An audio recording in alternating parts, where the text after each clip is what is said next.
Eh, Terlebih dari mitos-mitosnya kan, kalau nonton wayang itu harus sampai tamat dulu kan gitu. Nah, saya mencoba menekis itu bagaimana gitu. Terus juga lakon yang monoton bisa sampai 5-6 jam. Anak-anak muda sekarang udah gak bisa gitu. Iya.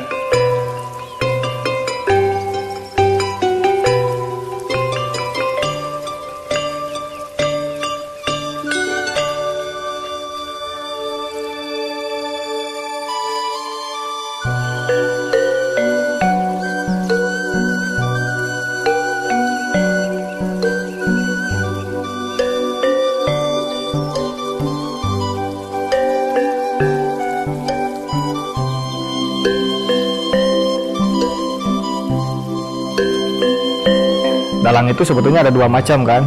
Dalang turunan, yaitu yang mempunyai turunan bapaknya dalang, kakeknya dalang, uyutnya dalang. Ada juga dalang keturunan. Dalang keturunan ini yang nggak punya keluarga dalang, tapi dia berguru ke dalang lain gitu. Itu dalang keturunan. Ya tempat kurang ke pembangunan boleh, tapi di samping eta perhatikan heula kebutuhan utama rakyat naon dina waktu ayeuna. Minimal sembako bisa turun atuh. Eker-eker eneman segala maraha. Koperasi otik taikeun langsung. Inganan minimal atuh ulah korupsi cing eta teh goblok cenah pisan korupsi keur kieu.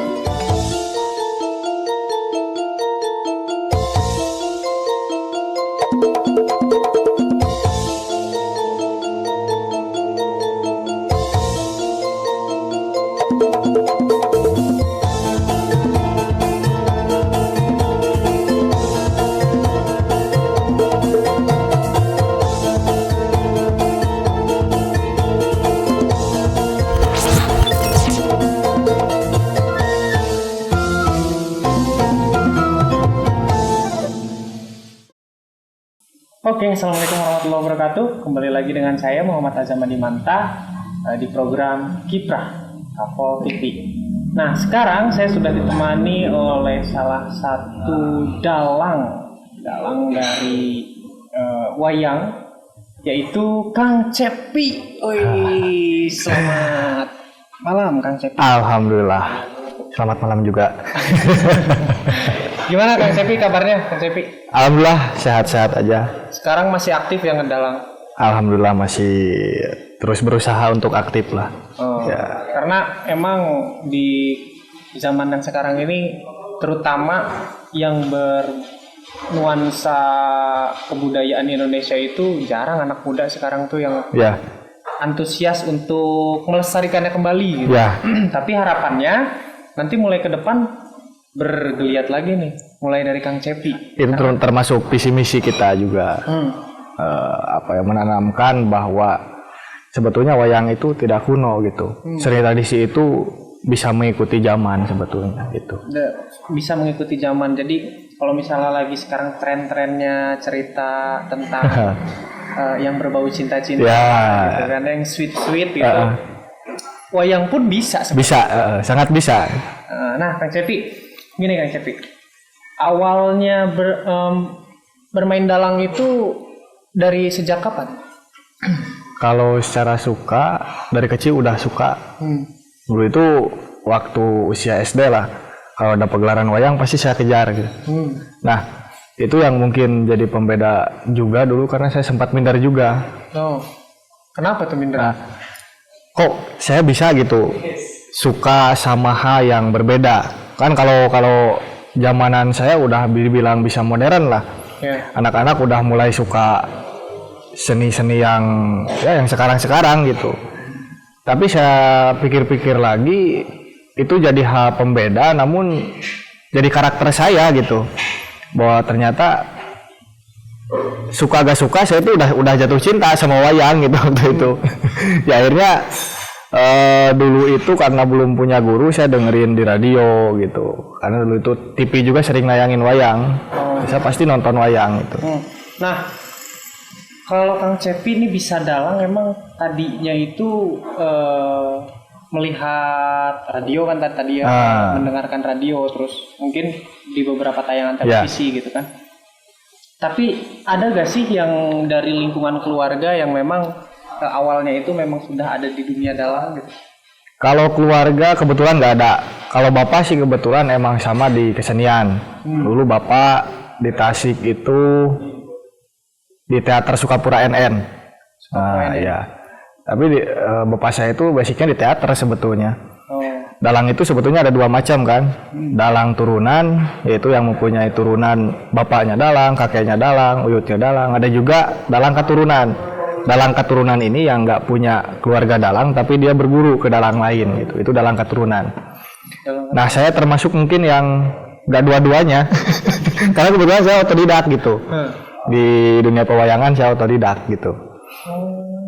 Jadi ini belajar ya melihat dari tutorial atau sebetulnya pentas gitu. Kalau secara belajar saya pada siapapun belajar.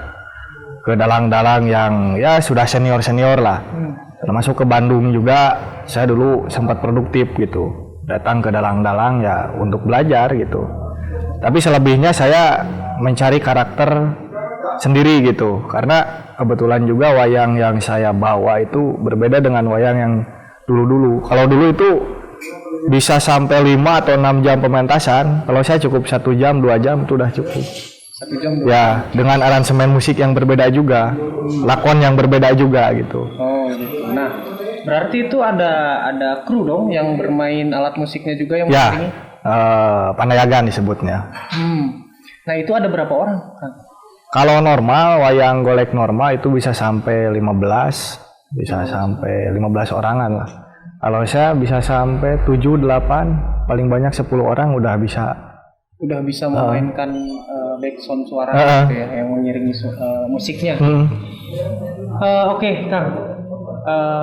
Ada gak sih kendala-kendalanya untuk mempromosikan dalang lebih dari sekedar hanya di kota Tasikmalaya gitu? Kalau sebetulnya problem pewayangan itu sama. Baik di Tasik, di Pirangan Timur, ataupun di Bandung sama aja. Jadi paradigma masyarakat terhadap wayang itu yang ke satu, wayang itu mahal. Dulu kalau orang tua kita nanggap wayang itu udah pasti disebut orang adalah gitu ya. Karena wayang itu bisa sampai 8 bahkan 100 juta sekali pementasan. Nah, saya mencoba mengkikis itu. Mungkin itu juga sebagian dari strategi pasar ya. Terlebih dari mitos-mitosnya kan, kalau nonton wayang itu harus sampai tamat dulu kan gitu. Nah, saya mencoba menekis itu bagaimana gitu. Terus juga lakon yang monoton bisa sampai 5-6 jam. Anak-anak muda sekarang udah gak bisa gitu. Udah kesel ya pasti buka HP. Karena kebiasaannya dan trennya itu. Gitu. Ya, apalagi kalau udah masuk di video itu bisa di skip kan sekarang. Nah, lanjut. Kalau udah jenuh udah gitu. Nah, saya coba menekis itu gitu. Termasuk paradigma kalau nonton wayang harus sampai tamat gitu. Kalau nggak tamat bisa dimakan buta atau lain sebagainya. Itu kan sebetulnya hanya mitos belaka aja supaya penonton bisa tamat liatnya gitu.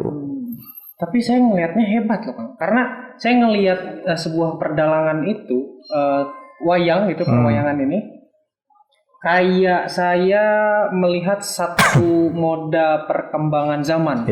Kalau sekarang ada film kartun, mungkin cikal bakalnya itu dari dalang. Ya, memungkinkan juga. Bahkan kan dulu juga sempat ada kartun yang tapi animasi wayang gitu.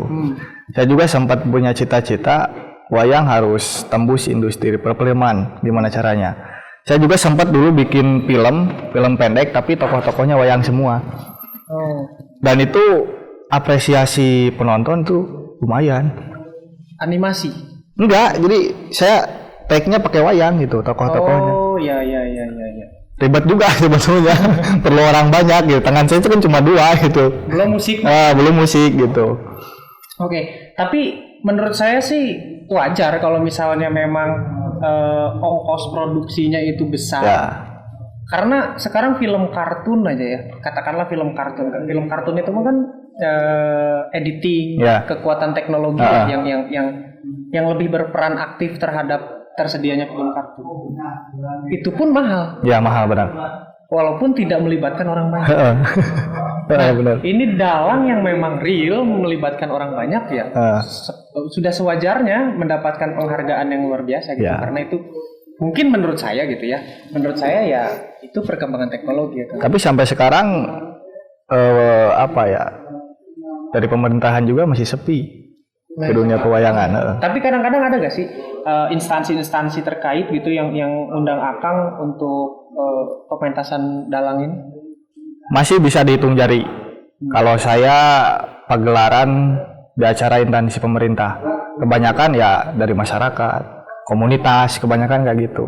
Nah, karakteristik dari yang karakteristik penonton biasanya itu dari yang kalangan seperti apa? Alhamdulillah ya, mungkin saya juga kan sering gini. Saya setiap pementasan itu membiasakan selesai pementasan saya bisa dikatakan riset gaya namanya muridnya. Saya hitung berapa penonton anak muda, anak kecil sampai orang tua. Karena pasar saya anak muda. Gimana caranya supaya anak muda itu nggak nganggap lagi bahwa wayang itu satu hal yang kuno gitu. Satu hal yang heubeul wayang mah gitu, geus teu rame nama. Nah, saya mencoba menekis itu. Makanya dari segi cerita pun gimana caranya saya bikin cerita yang sesuai trending saat ini gitu. Kayak sekarang lagi corona, saya bikin lakon cepot lawan corona misalnya. Dan alhamdulillah penontonnya juga mulai tersasar ke anak muda gitu. Dari hasil riset saya hampir 60%, yang 40%-nya orang tua, 60% anak muda. Apa Akang tergabung dari salah satu sanggar yang mementaskan perwayangan? Kebetulan saya mendirikan Padepokan. Kalau wayang Padepokan. Alhamdulillah, tapi usianya juga masih muda. September kemarin lah. Sebelumnya saya juga udah tergabung di sanggar lain dan alhamdulillah sekarang sudah bisa mendirikan sanggar sendiri gitu. Padepokan Kang Cepi itu namanya apa, Kang? Padepokan Seni Giri Hurip. Padepokan Seni Giri Hurip. Giri Hurip. Nah, wah. Kalau Padepokan pewayangan pasti Giri nama awalnya. Nah, kayak Giri Harja gitu kan. Iya. Terus Giri juga Giri Hurip namanya. Dan alhamdulillah di dalamnya juga anak-anak muda semua. Dan gak terfokus di wayang aja, tapi saya lebih dominan di wayang, cuman kesenian lain juga saya masukin aja gitu. Udah ada berapa, Kang, yang masuk ke Padepokan Akang tuh? Kalau secara anggota ya? ada yang baku, ada yang enggak. Karena kan kita juga masuk ke sekolah-sekolah buat pelatihan gitu di ekstrakurikuler.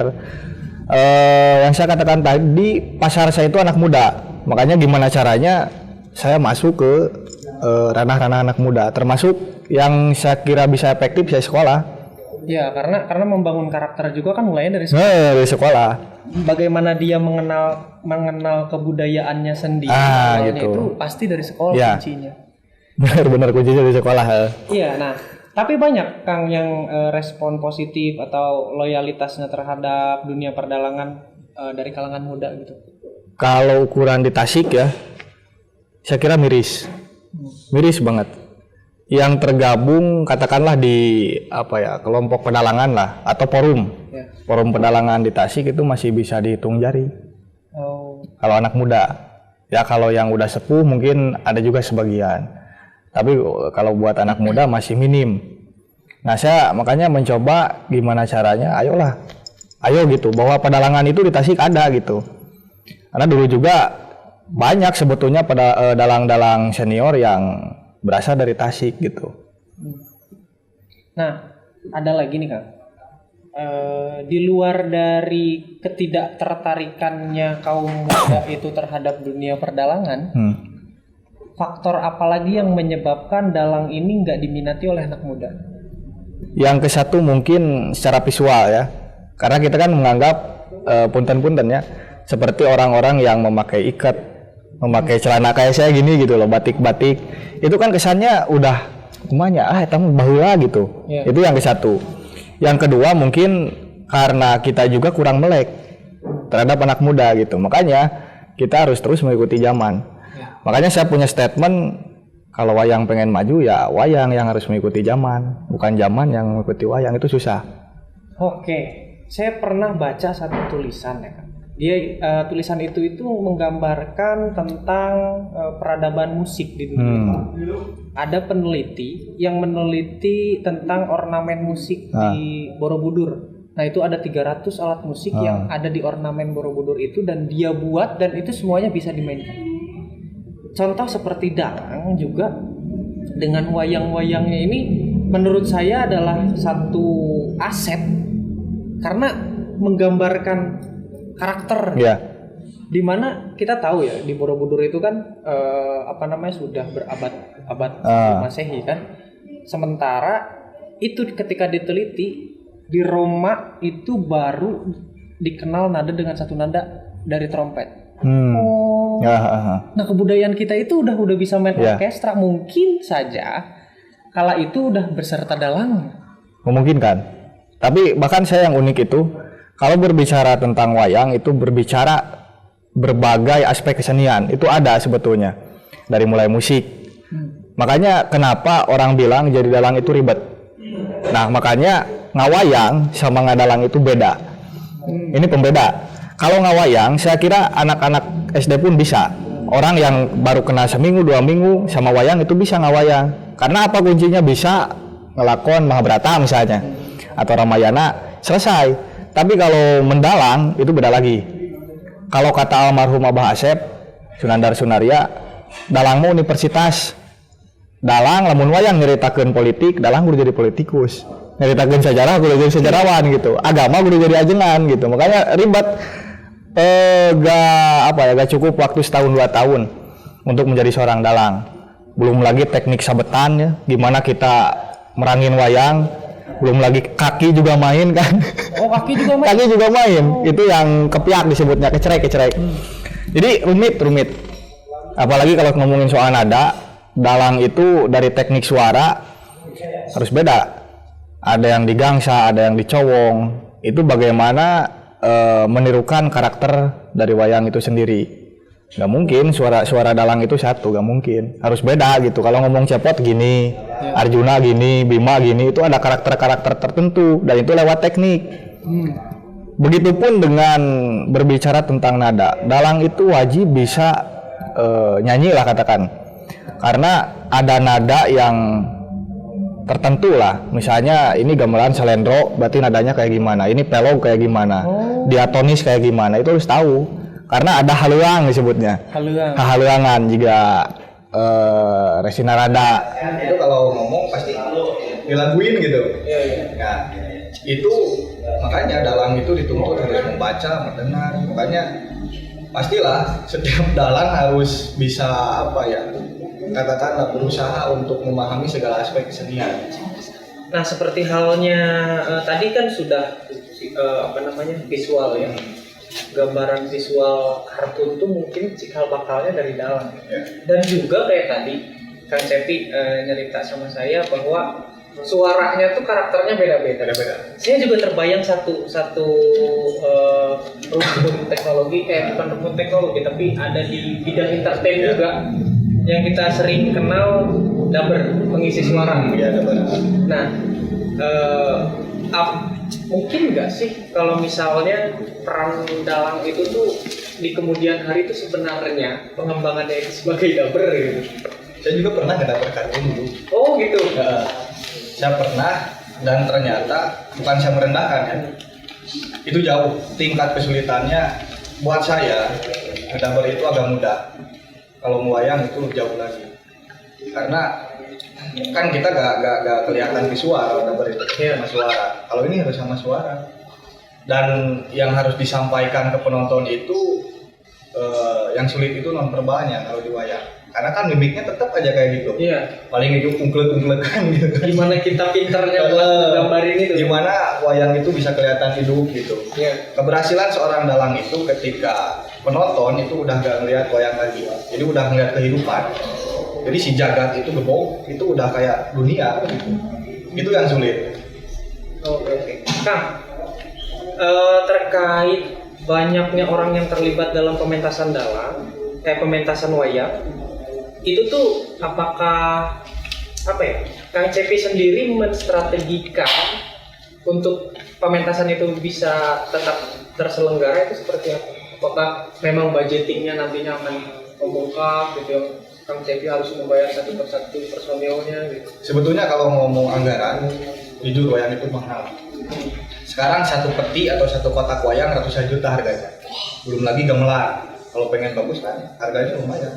Makanya dulu saya juga sempat bikin gamelan dari bambu. Nah, tapi nadanya sama gitu. Terus juga kolaborasi sama gitar, sama keyboard, dan gimana yang tadi itu krunya supaya lebih minimal itu kayak gimana? Tekniknya itu di musik sebetulnya. Karena yang banyak itu pemain musiknya, dalam cuma satu. Iya. Cindain paling 1, 2, 3. Yang menghidupkan suasana musik gitu. Makanya saya nyoba kebetulan juga yang bebarengan sama saya sekarang di Sanggar itu teman-teman sekolah. Jadi kita masih bareng-bareng sampai saat ini. Ayo terus kita bareng-bareng gitu. Gimana caranya terus inovasi. Termasuk di tahun ini juga saya insya Allah punya garapan pagelaran wayang tapi pakai bahasa Inggris.